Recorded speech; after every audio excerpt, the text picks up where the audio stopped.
दोस्तों स्वागत है आपका इसके पार्ट 2 में, जिसमें हम आपको मूल्यांकन के प्रकार पर चर्चा कर रहे थे। तो इसका जो अगला क्रमांक होता है इसे दोस्तों हम कहते हैं योगात्मक मूल्यांकन, या फिर इसी को कहा जाता है संकलित मूल्यांकन। इंग्लिश में से समेटिव एवेल्युएशन कहते हैं स्टूडेंट्स। ये अधिगम का आकलन होता है। और अगला इसका जो नाम है समेटिव मूल्यांकन का, इसे दीर्घकालीन मूल्यांकन भी कहा जाता है। स्टूडेंट्स जो ये योगात्मक मूल्यांकन होता है इसमें शैक्षिक, शैक्षिक और सह शैक्षिक क्षेत्रों का मूल्यांकन किया जाता है। अब हम जानते हैं इसकी परिभाषा क्या कहलाती है। तो योगात्मक मूल्यांकन का मतलब होता है कि शैक्षिक सत्र पूरा हो जाने के बाद अंत में छात्रों की ली जाने वाली परीक्षा योगात्मक मूल्यांकन कहलाती है। इसमें तिमाही, छमाही परीक्षाओं के जो मार्क्स होते हैं वो सभी इसमें जोड़ दिए जाते हैं। इसमें शैक्षिक और सह शैक्षिक गतिविधियों का मूल्यांकन छात्रों का किया जाता है। ठीक है, या हम ऐसा भी कह सकते हैं कि छात्रों की उपलब्धि मापन के लिए जो परीक्षा होती है उसे योगात्मक मूल्यांकन कहते हैं। इसके क्या फायदे हैं, क्या लाभ है, क्या विशेषताएं हैं, अगली कक्षा में प्रोन्नति मिल सके। मतलब कोई छात्र 10th में यदि पढ़ रहा है तो वो 11th में पहुंचता है। इसी के कारण यह प्रक्रिया दीर्घकालिक है, क्योंकि इसमें समय ज्यादा लगता है।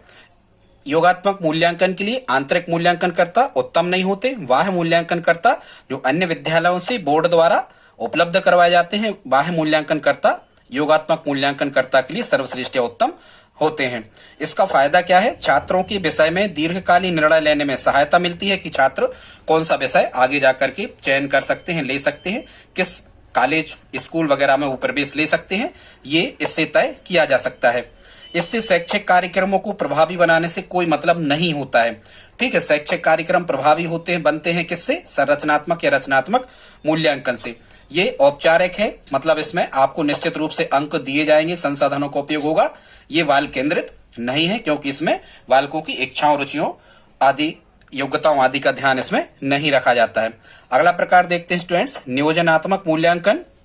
ये जो नियोजनात्मक मूल्यांकन होता है इसे प्रारंभिक मूल्यांकन भी कहा जाता है स्टूडेंट्स। तो विषय वस्तु को सिखाने के पूर्व बालक की स्थिति जानने के लिए जो मूल्यांकन किया जाता है उसे नियोजनात्मक मूल्यांकन कहते हैं। नियोजनात्मक मूल्यांकन के द्वारा प्रवेश देने के पूर्व भी ये लिया जा सकता है।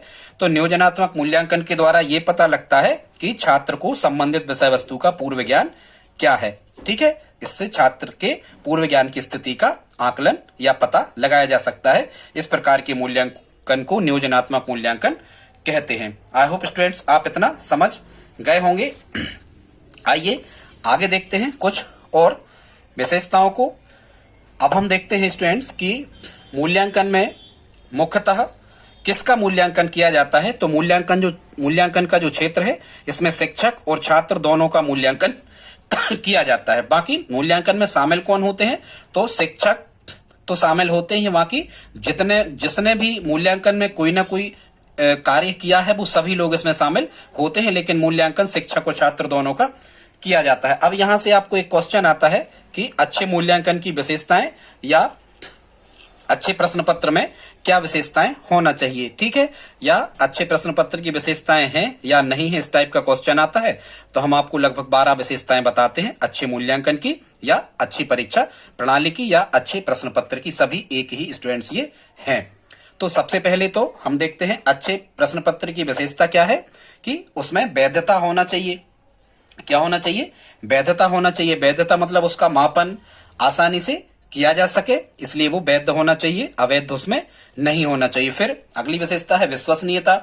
ठीक है, कोई भी परीक्षा प्रणाली विश्वसनीय कहलाएगी यदि उसके लगातार प्रयोग से परिणाम प्रदान हो सकें। ठीक है, या उसमें आने वाली जो बाधाएं दूर हो सकें, या हम कहें कि विश्वसनीय कहलाएगी कोई परीक्षा प्रणाली यदि उस पर छात्र, शिक्षक, अभिभावक, पूरा शासन प्रशासन विश्वास करे कि ये परीक्षा प्रणाली सही है, तो विश्वसनीयता उसमें होना चाहिए। फिर अगली विशेषता है स्टूडेंट्स व्यवहारिकता होना चाहिए। व्यवहारिक जीवन में ये उपयोग आने वाली हो ऐसी परीक्षा होना चाहिए। न्यायसंगत होना चाहिए, मतलब कमजोर और जो होशियार छात्र हैं या मेधावी छात्र हैं इन सभी के प्रति न्याय हो, सभी के लिए उपयोगी हो।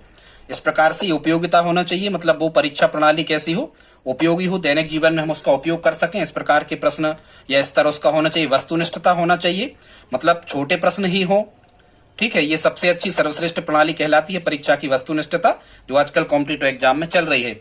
सहजता हो, आसानी से सभी उसकी प्रक्रिया को समझ सकें, उचित कठिनाई का स्तर हो, कमजोर बच्चों के लिए भी उसमें प्रश्न हो जो उनसे बन जाए, मध्यम वर्ग के छात्रों के लिए भी प्रश्न हो, और जो मेधावी छात्र हैं उनके लिए भी कुछ प्रश्न हो। मतलब कठिनाई का स्तर सभी के छात्रों के अनुसार इसमें होना चाहिए। विभेदीकरण हो, जो कमजोर, मध्यम और मेधावी छात्रों में अंतर कर सके, इस प्रकार की परीक्षा हो। व्यापकता हो, इसमें विषयों में व्यापकता, मूल्यांकन में व्यापकता। ठीक है, व्यापकता से मतलब यही है कि शैक्षिक और सहायक शैक्षिक दोनों गतिविधियों का मापन या मूल्यांकन इसमें होता हो। रोचकता बनी रहे, सभी छात्रों की इच्छाओं और रुचि के अनुकूल हो।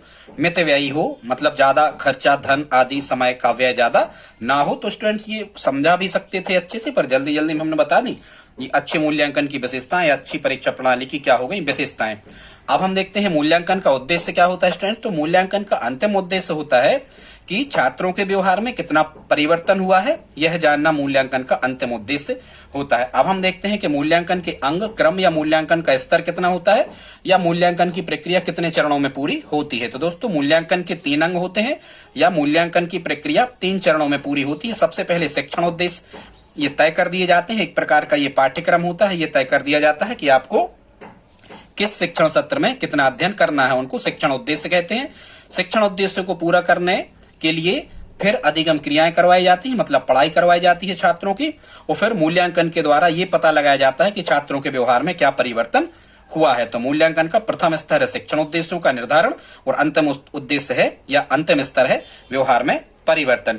अब हम देखते हैं कि मूल्यांकन किसका होता है। तो यहां हमने बता दिया था शिक्षक और छात्र दोनों का तो होता है, पर कई और भी चीजों का होता है। ये तो मतलब ये व्यक्ति विशेष के रूप में शिक्षक और छात्र थे, पर अन्य और भी चीजों का मूल्यांकन होता है। तो देखते हैं किन चीजों का मूल्यांकन होता है।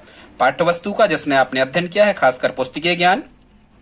व्यक्ति को सामाजिक सद्गुणों का भी मूल्यांकन होता है कि ये आप में कितने आए हैं, नैतिक मूल्य वगैरह। पाठ्यक्रम संबंधी अन्य सहायक क्रियाओं का मूल्यांकन होता है। सहशैक्षिक क्रियाओं का मूल्यांकन होता है। स्वास्थ्य विवरण आपका देखा जाता है, ऊंचाई, भार, रोग वगैरह तो नहीं आपको हो रहा है, ऊंचाई, भार आदि आपका बढ़ रहा कि नहीं, ये देखा जाता है। छात्रों की अभिरुचियों का भी मूल्यांकन किया जाता है कि छात्र की रुचियां, इच्छाएं, अभिरुचियां किन क्षेत्रों की तरफ हैं, और छात्रों की अभिवृत्तियां भी इसमें देखी जाती हैं। अब हम देखते हैं स्टूडेंट्स, अगला टॉपिक हम लेकर के आए हैं, मूल्यांकन की विशेषताओं को देख लेते हैं, फिर हम आपको मूल्यांकन की प्रविधियां या विधियों के बारे में बताएंगे। तो मूल्यांकन की विशेषताएं क्या होती हैं। मूल्यांकन के द्वारा छात्रों के निश्चित उद्देश्य की प्रगति की जांच की जाती है कि जो निश्चित उद्देश्य हमने निर्धारित किए थे, इनको प्राप्त करने में कहां तक सफलता मिली है, ये चेक किया जाता है मूल्यांकन से। मूल्यांकन की प्रक्रिया में वे सभी व्यक्ति भाग लेते हैं जिनके द्वारा यह संचालित है। मूल्यांकन की प्रक्रिया बिल्कुल निरंतर चलती रहती है। मूल्यांकन में कई परीक्षाओं का समावेश होता है। ठीक है, एक से अधिक परीक्षाएं मूल्यांकन में शामिल होती हैं। मूल्यांकन के द्वारा छात्रों की भविष्यवाणी की जा सकती है। मूल्यांकन प्रक्रिया शिक्षा प्रणाली का अभिन्न व आवश्यक अंग है। यह शिक्षण अधिगम प्रक्रिया का अंतिम बिंदु है। ये कुछ विशेषताएं थी, मतलब उसके बारे में कुछ जानकारियां। यहां से भी प्रश्न बनते हैं कि मूल्यांकन के बारे में क्या सही है या क्या सही नहीं है। आई होप आप इतना समझ गए होंगे दोस्तों। अब हम आपको बताने वाले हैं आगे मूल्यांकन की प्रविधियां या विधियां कि किन किन विधियों से मूल्यांकन आप कर सकते हैं स्टूडेंट। तो पहली विधि लेते हैं मूल्यांकन, छात्रों का मूल्यांकन करने की प्रथम जो विधि है, इसे हम कहते हैं स्टूडेंट्स निरीक्षण प्रविधि, या इसको हम कह सकते हैं निरीक्षण विधि। स्टूडेंट, निरीक्षण विधि में क्या होता है, निरीक्षण के द्वारा हमें यह ज्ञात हो जाता है कि बालकों में कौन कौन सी आदतें विकसित हुई हैं। इसी कारण यह विधि आदतों और कुशलताओं के विकास के परीक्षण के लिए उपयोगी होती है। कौन सी, निरीक्षण विधि। ठीक है, आगे देखते हैं स्टूडेंट्स हम साक्षात्कार विधि। ये आपको पता ही होगा, अभी हमने पिछले वीडियो में चर्चा की है कि साक्षात्कार के द्वारा छात्रों की रुचि में वृद्धि, मनोवृत्ति में क्या परिवर्तन हुआ है, इसका ज्ञान हमारे लिए इससे हो जाता है। ठीक है, साक्षात्कार जो है स्टूडेंट्स, ये मूल्यांकन का एक बहुत ही महत्वपूर्ण साधन है। इसके आधार पर हम शारीरिक और व्यवहारिक पहलुओं का अध्ययन कर सकते हैं। छात्रों से ये हम जांच कर सकते हैं कि प्रश्नोत्तर करने की या उत्तर देने की क्षमता कहां तक उनमें है, कितना आत्मविश्वास है, ये सब चेक साक्षात्कार विधि से कर लिया जाता है। अगली विधि है मूल्यांकन करने की स्टूडेंट्स, उसका नाम है प्रश्नावली विधि। अब इस प्रश्नावली विधि में क्या होता है कि बहुत सारे प्रश्नों को छात्रों के सामने रखा जाता है, एक एक करके उनके उत्तर पूछे जाते हैं। वो छात्र की प्रत्येक प्रश्न के प्रति क्या अनुक्रिया या क्या उत्तर वो देता है, इस आधार पर भी हम मूल्यांकन कर सकते हैं। स्टूडेंट्स, अगली जो विधि होती है मूल्यांकन करने की, उसका नाम है जांच सूची प्रविधि। स्टूडेंट्स ये जो जांच सूची प्रविधि होती है ये चेकलिस्ट टेक्निक कहलाती है स्टूडेंट्स। इसमें प्रयोगात्मक ज्ञान की जांच की जाती है कि छात्रों को कितना हुआ है, छात्र की अभिवृत्तियां, रुचियों आदि के बारे में पता लगाया जा सकता है। फिर हम देखते हैं छात्र द्वारा निर्मित वस्तुएं। तो छात्रों द्वारा निर्मित जो वस्तुएं होती हैं, जिसको स्टूडेंट्स हम हैंडीक्राफ्ट शिक्षा या करके सीखना या बुनियादी या बेसिक शिक्षा कहते हैं, इसमें छात्रों के लिए कुछ वस्तुओं को बनाने के लिए दे दी जाती हैं, जैसे कागज की कुछ वस्तुएं बनाना, लकड़ी या मिट्टी की बनाई हुई जो वस्तुएं हैं इनको छात्रों से बनवा कर भी हम मूल्यांकन कर सकते हैं। इससे छात्रों की कुशलताओं और अभिरुचियां, इच्छाओं आदि के बारे में जानकारी प्राप्त होती है। अगली विधि है स्टूडेंट्स क्रम निर्धारण मापनी, जिसको रेटिंग स्केल कहते हैं स्टूडेंट्स। क्रम निर्धारण मापनी में इसमें क्या होता है कि कुछ शब्द होते हैं, वाक्य या वाक्यांश होते हैं या अनुच्छेद होते हैं, इनकी एक सूची होती है, ठीक है, जिसके सामने निरीक्षण करने वाला जो है ये किसी भी एक विषय वस्तु के बारे में उससे कई प्रश्न करता है। करता क्या है, उसमें कई प्रश्न लिखे होते हैं और इनका उत्तर उसे अंकित करना होता है रेटिंग स्केल में। फिर अगली विधि तो आपको पता है, ये सबसे प्रसिद्ध या वर्तमान समय में चल रही है, जिसे क्या कहा जाता है, परीक्षा प्रविधि कहा जाता है। फिर अगली विधि है, ये तिमाही, छमाही, विशेष जांच, वार्षिक परीक्षाएं कहलाती परीक्षा विधि। अगली विधि है व्यक्ति इतिहास विधि। या इसे किसने दिया था व्यक्ति इतिहास विधि को स्टूडेंट्स? तो व्यक्ति इतिहास विधि को दिया था किसने? टाइडमैन ने। किसने दिया था? टाइडमैन ने दिया था व्यक्ति इतिहास विधि को। अब इसमें व्यक्ति इतिहास विधि में ये स्टूडेंट केस हिस्ट्री टेक्निक इसको इंग्लिश में कहते हैं, केस स्टडी टेक्निक इसको इंग्लिश में कहा जाता है। इसके अंतर्गत व्यक्ति स्वयं ही अपने विषय में लिखता है, जिससे उसके विषय में जानने में काफी मदद मिलती है। अगली विधि है स्टूडेंट्स व्यक्ति अध्ययन विधि, जिसको केस स्टडी मेथड कहते हैं। इंग्लिश में कहते हैं केस स्टडी मेथड और हिंदी में से कहा जाता है व्यक्ति अध्ययन विधि। ठीक है, जो व्यक्ति अध्ययन विधि या केस स्टडी मेथड है, इसे किसने दिया था? फ्रेडरिक लीपले इस विधि के जनक हैं। 1829 में सामाजिक विज्ञान का शिक्षण करने में सर्वप्रथम व्यक्ति अध्ययन विधि या केस स्टडी मेथड का उपयोग किया गया था। इस विधि के अंतर्गत व्यक्ति स्वयं ही अपने विषय में बताता है या नहीं बताता है। तो व्यक्ति के विषय में सूचनाएं क्या करी जाती हैं? व्यक्ति के विषय में सूचनाएं इकट्ठी की जाती हैं, फिर उन सूचनाओं को व्यवस्थित करके उस छात्र की समस्याओं को सुलझाने में मदद की जाती है। ठीक है, यह कहलाता है क्या? व्यक्ति अध्ययन विधि। फिर अगली है समाजमिति विधि। समाजमिति विधि आपको पता होगा JL मोरेने के द्वारा दी गई है। यह एक ऐसी विधि है जो किसी समूह के व्यक्तियों के आपसी सामाजिक संबंधों के विषय में वर्णन करती है। इसके द्वारा नायक, गुटबंदी, तिरस्कृत आदि जो व्यक्ति होते हैं उनके बारे में पता लगाया जाता है कि कौन सा सुपरस्टार है, मतलब ज्यादा लोग किसे पसंद करते हैं, और कौन सा तिरस्कृत व्यक्ति है, समाज में किसकी क्या स्थिति है, किसे समाज के लोग ज्यादा चाहते हैं, किसे नहीं चाहते हैं, तो सामाजिक गुणों का कितना विकास हुआ है, इसको जानने के लिए समाजमिति विधि का उपयोग किया जाता है। JL मोरेने द्वारा ये दी गई है। स्टूडेंट्स, अगली जो विधि होती है इसे हम कहते हैं संचय व्रत विधि। ये सर्वाधिक व्यापक विधि है। जो संचय व्रत विधि होती है स्टूडेंट्स, संचय से सभी बनता है।